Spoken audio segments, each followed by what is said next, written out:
La pandemia no cesa. El coronavirus sigue avanzando y cada día hay más muertos y miles de personas que se suman a la lista de contagiados en todo el mundo. Si bien hay países como China que de a poco, muy de a poco, están volviendo a la normalidad o algo parecido, no está pasando lo mismo en el resto del mundo y todas y todos seguimos alterados por el virus. ¿Algún día terminará todo esto? ¿Cómo será el mundo que nos encontremos cuando la pandemia pase?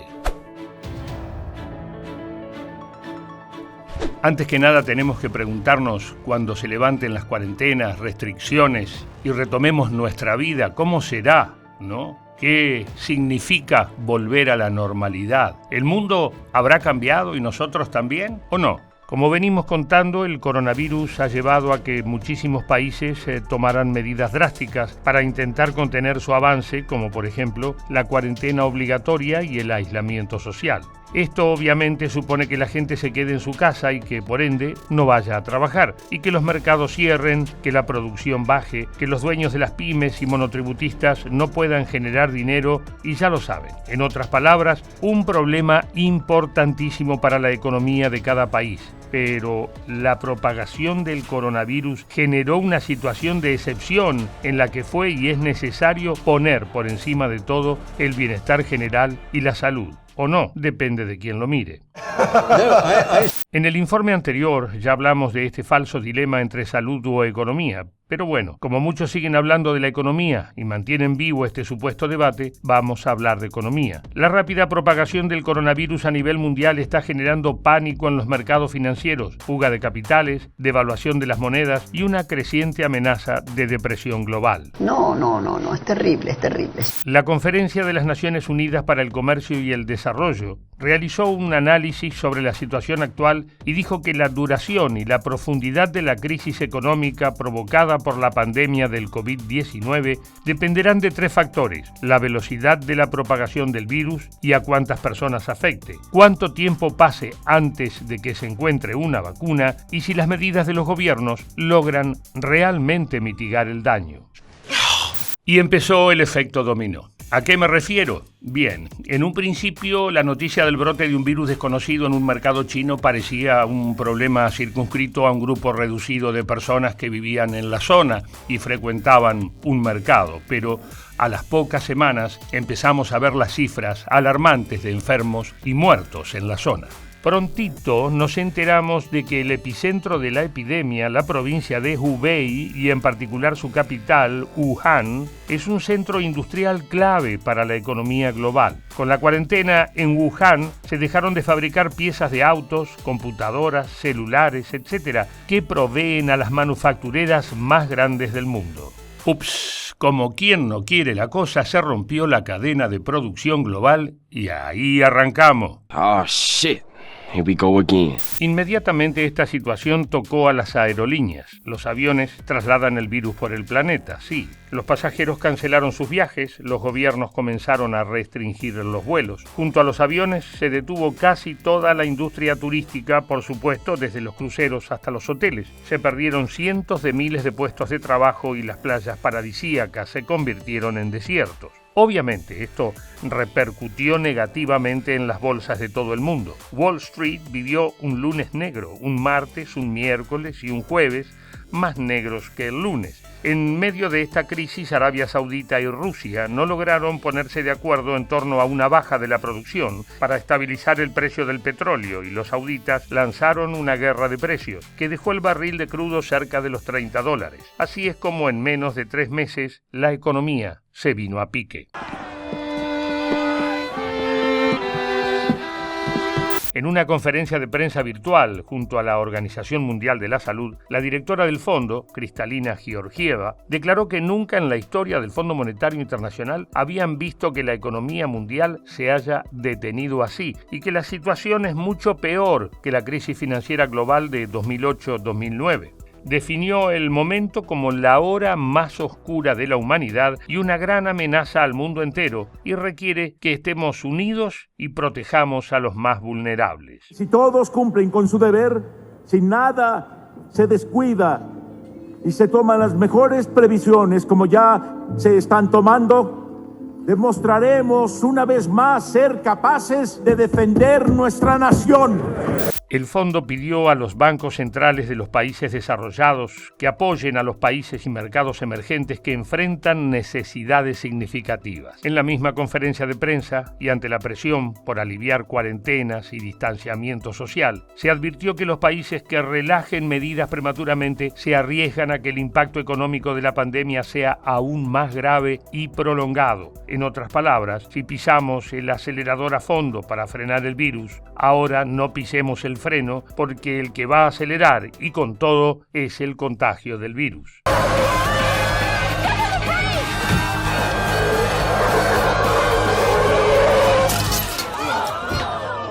Otro punto importante que mencionó el Fondo Monetario fue su opinión sobre el famoso planteo de priorizar la salud o preservar las actividades económicas. El mensaje fue claro: salvar vidas y los sustentos de vida van de la mano. Por eso, pidió a los mandatarios del mundo que no solo piensen en cómo proteger la salud de sus poblaciones, sino también su economía. Latinoamérica está ante el inicio de una recesión profunda debido a la crisis humanitaria y sanitaria por el nuevo coronavirus. Así lo aseguró el viernes la Comisión Económica para América Latina y el Caribe. América Latina es la región más desigual del mundo. Sí, es probablemente el peor ranking que podemos encabezar, pero bueno, es así.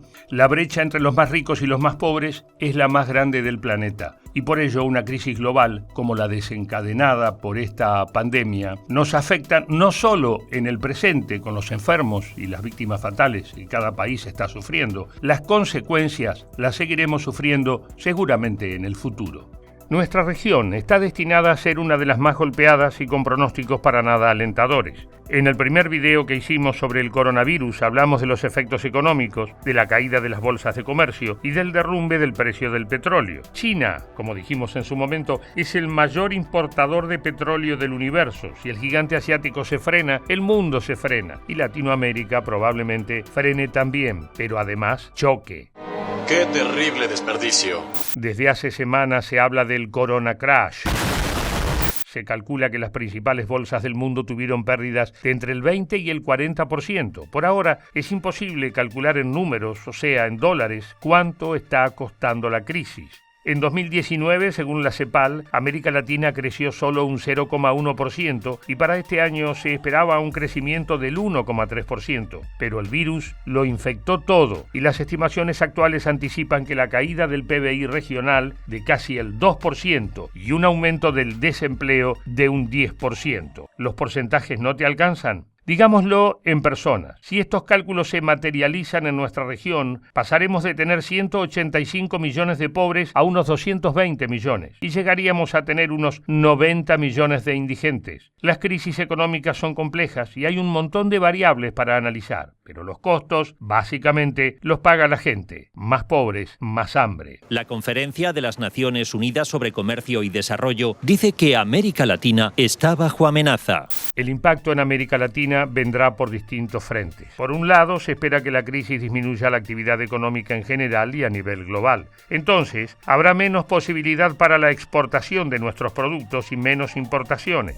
Además, toda la industria del turismo está paralizada y no se espera una reactivación muy pronto que digamos. Los países del Caribe podrían experimentar hasta una retracción del 25% en sus ingresos por turismo. Y hay más, se han interrumpido las cadenas de producción mundiales. Países como México y Brasil importaban muchas piezas y bienes de China para sus industrias, pero este flujo se ha detenido y costará mucho que vuelvan a funcionar. A esto se suma que han caído los valores de las commodities y materias primas, que son los principales productos que ofrecemos al mercado internacional. Y como frutilla del postre, a los efectos sobre la economía real y de intercambio de bienes, se suma la incertidumbre y el pánico financiero. Las bolsas no terminan de recuperarse, las inversiones brillan por su ausencia y las condiciones financieras empeoran día a día.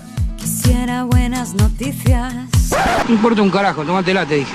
El panorama es sombrío. El mundo, dicen muchos, no va a ser el mismo después de la pandemia y la recuperación económica será lenta. Ya no es cuestión de optimismo o de pesimismo, sino de realismo. Lo que se viene será complicado. Igualmente, siempre hay algunos que insisten con el optimismo. Estoy seguro de que pronto vamos a reactivar la economía.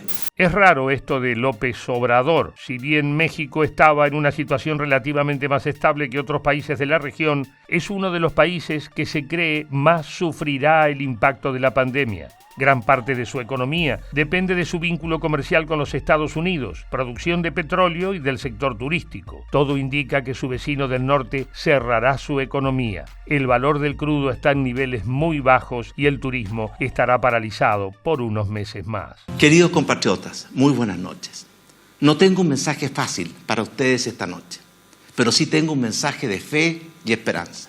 En Chile, por su parte, siguen las críticas por el manejo de la crisis que tiene Piñera y los funcionarios de su gobierno. Sin embargo, el futuro para nuestro hermano andino es complejo. Las consecuencias económicas, producto de la crisis, van a profundizar las desigualdades y golpearán a la clase media y en especial a los trabajadores. Recordemos que en las semanas previas a la llegada del virus, miles y miles de chilenos y chilenas ocuparon las calles con fuertes reclamos sociales y estructurales. Primer punto, la cuarentena va a seguir. Lo que podemos hacer es flexibilizarla. Pero nosotros hicimos un enorme esfuerzo y no podemos perder el esfuerzo que hemos hecho. ¿Y acá en Argentina? Bueno, la verdad es que la crisis sanitaria nos llega en un muy mal momento. Ya veníamos complicados con una economía en recesión y un problema gigante de deuda. Durante estas semanas el riesgo país se elevó hasta los 4.000 puntos promedio y aumentó la desconfianza financiera en nuestro país. Respecto al endeudamiento externo, el plan de evitar el default parece haber quedado en un segundo plano, tapado por las prioridades y emergencias económicas del día a día. Además, como ya contamos, bajan los precios de las materias primas y disminuye la demanda de los mismos. Y entonces, dicho en criollo, menos exportaciones, menos actividad, tiene como resultado menos dólares para el país. Quiero mis dólares, dame mis dólares, dame mis dólares, yo quiero mis dólares. Desde ya también nos afectará la parálisis del turismo, que impacta no solo en los destinos turísticos, sino también a las aerolíneas, agencias de viaje, empresas de transporte, etc. En este contexto de contracción económica, el gobierno aumentó el gasto público para asistir socialmente y amortiguar el impacto de la crisis y al mismo tiempo ve cómo se reduce su recaudación. Y si encima entran menos dólares por la clausura de mercados, entonces la principal herramienta de financiación es la emisión monetaria. Un dato: en marzo el Banco Central emitió casi 600.000 millones de pesos. Expandió la base monetaria en un 33% en relación a febrero. Gran parte de toda esa masa de billetes que se inyectan en la economía es para, por ejemplo, dar préstamos a empresas para cubrir el pago de sueldos.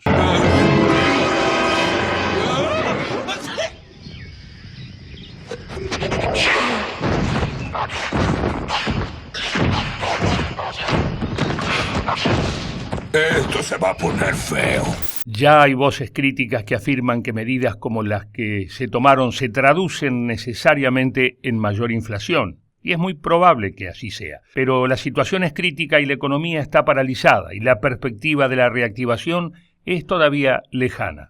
Es el Estado, con todas las herramientas con las que cuenta, el que debe empujar y estimular la economía. Desde ya que las decisiones del gobierno de prorrogar vencimientos, congelar cuotas de créditos hipotecarios, otorgar un ingreso familiar de emergencia de 10.000 pesos, ofrecer préstamos con bajas tasas de interés, etc., todo esto tendrá su costo fiscal. Pero, ¿de qué otra manera se podría asistir a los más necesitados? El Estado debe velar por los que más necesitan, por los trabajadores informales y cuentapropistas que si no salen a la calle a trabajar no cobran y no comen. Ojalá cuando se normalice esto, el Estado también avance seriamente en regular el mercado de trabajo y acabe con la flexibilización laboral, pero ahora, en la emergencia, en medio del barro, debe asistir rápido y concretamente a todo lo que pueda. Houston, tenemos un problema. ¿Y el problema de la deuda? Y bueno, ese es otro cantar. Ya se postergó el pago de deuda local y estamos en la etapa decisiva con los bonistas extranjeros. Pero bueno, en este contexto se queman los papeles y tendremos que enfrentar todos estos desafíos sin mapa, sin GPS. Todos mis planes financieros se arruinan. Debemos reaccionar ya. La situación es muy compleja y la salida no será fácil y tenemos que aceptarlo. Tendrá sus costos. Ahora bien, algo es seguro, la única salida es en conjunto. De esto, ¿salimos juntos o no salimos? Hasta los propios organismos internacionales lo están diciendo. Ningún país podrá combatir los efectos de la pandemia sin cooperación global y regional. El multilateralismo, el mundo globalizado e interconectado está en crisis y necesitamos repensar todo. El mundo se nos presenta extraño, no hay viajes, casi no hay circulación de bienes ni de personas. Las fronteras se han cerrado. América Latina deberá retomar una política fuerte de integración regional y buscar la manera solidaria y complementaria de avanzar hacia la autosuficiencia. Y quizás este es el único aspecto positivo de la pandemia. Por la fuerza y con un altísimo costo, tenemos la posibilidad de repensar la economía y nuestras relaciones. Tal vez es hora de concretar un proyecto que cambie estructuras y nos permita dejar de ser la región más desigual del mundo.